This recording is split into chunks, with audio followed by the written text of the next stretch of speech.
And Marcella, I'd just love if you could talk a little bit about what's going on to date with the Biden task force and some of your priorities.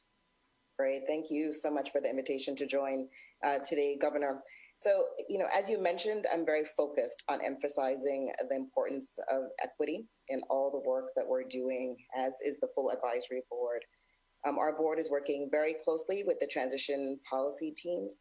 These teams have been in place for some time, mapping out transition plans. And so now we're here to help turn those plans into an action blueprint that can be really ready to go in January on day one of the new administration.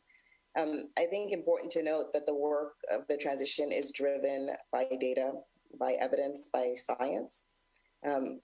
We know that there will be differential impact on frontline and essential workers as we dial up and dial down on openings.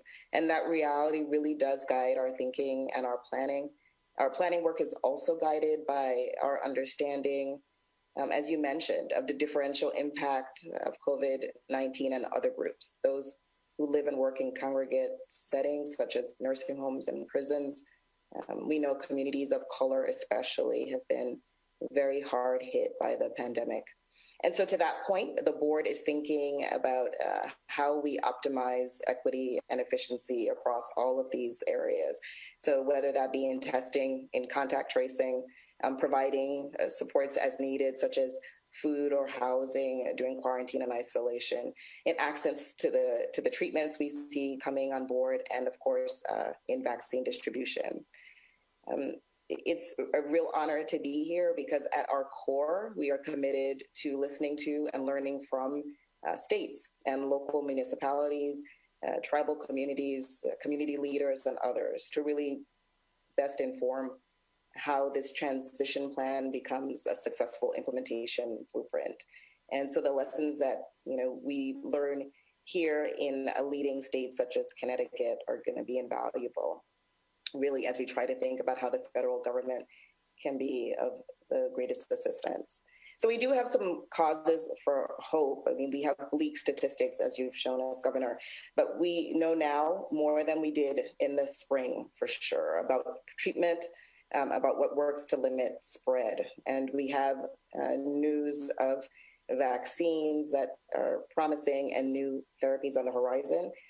We have great gratitude to all of the scientific teams leading that work.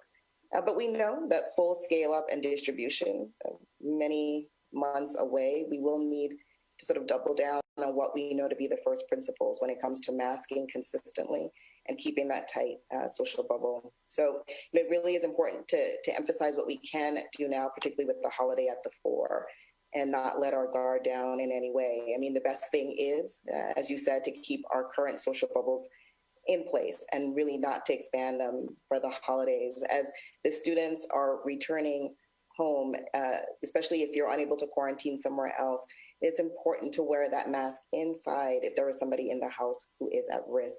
And just to reiterate that our most precious and valuable resource right now is our healthcare system. And by that, I don't mean the buildings, I mean the folks on the front lines, those doctors, those nurses, the respiratory therapists, who are tired and who are making great sacrifice for all of us. It's important that the resource be there for those who need them.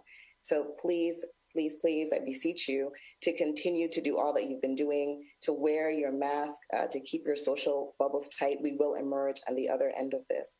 So I'm really grateful to be here, to thank everyone in person for everything you're doing. And thank you, of course, Governor and the entire administration here in Connecticut for keeping us safe.